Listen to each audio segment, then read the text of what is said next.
Hello, and welcome once again to Movies That Pop. I'm the Colonel. Let's see what's gonna pop up in theaters on May 24th. Dwayne Johnson is not a cop. He's a lifeguard, but he's certainly not gonna let that stop him from going undercover to bust up a drug ring in Baywatch, a hilarious send-up/homage to the cheesy hit 90s TV show of the same name. That show, from what I can remember, took itself pretty darn seriously and tried incredibly hard to be sexy in a very 90s music video kind of way. Thankfully, this movie version doesn't take the material seriously at all, and instead focuses on having a good time. As for the sexiness, well, let me address that right up front. This is a very, very sexy cast, and there's a little bit of eye candy for everyone, no matter what your predispositions are. The great thing is, even though the characters will sometimes refer to other characters' sexiness, the movie, meaning how it was shot and whether the camera lingers or leers, the movie isn't trying hard to be sexy in the way that the TV show was. It just is. They just hired an amazingly good-looking cast all around, and then focused on making them primarily funny. Or, in the case of the very sexy villain played by Priyanka Chopra, making her a charismatic and charming foil for the heroes. The sexiness, oh, it's definitely there, in a very, very big way. It's just incidental. And that is precisely the right way to do this sort of thing. I mean, look at Dwayne Johnson.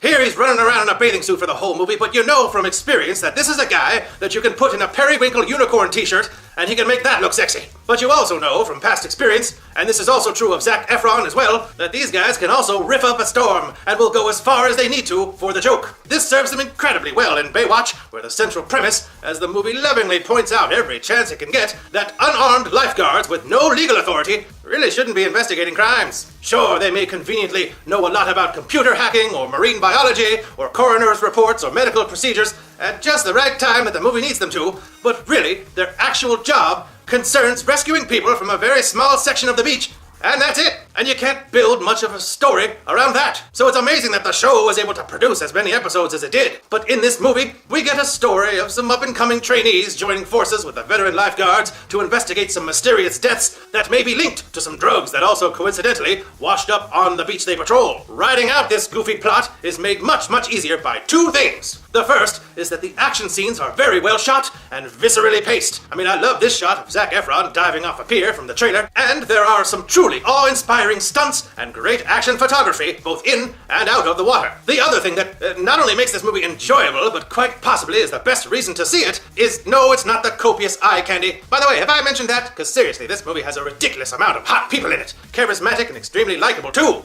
The 1-2 punch of Alexandra Daddario and Kelly Rohrbach as charming romantic counterpoints to the blundering men in their lives is actually kind of irresistible. I need a minute.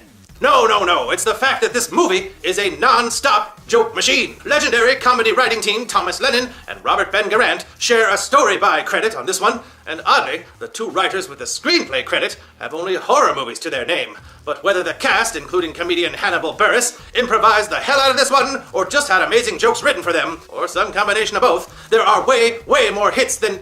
Actually, you know what? I can't think of one single punchline that didn't land.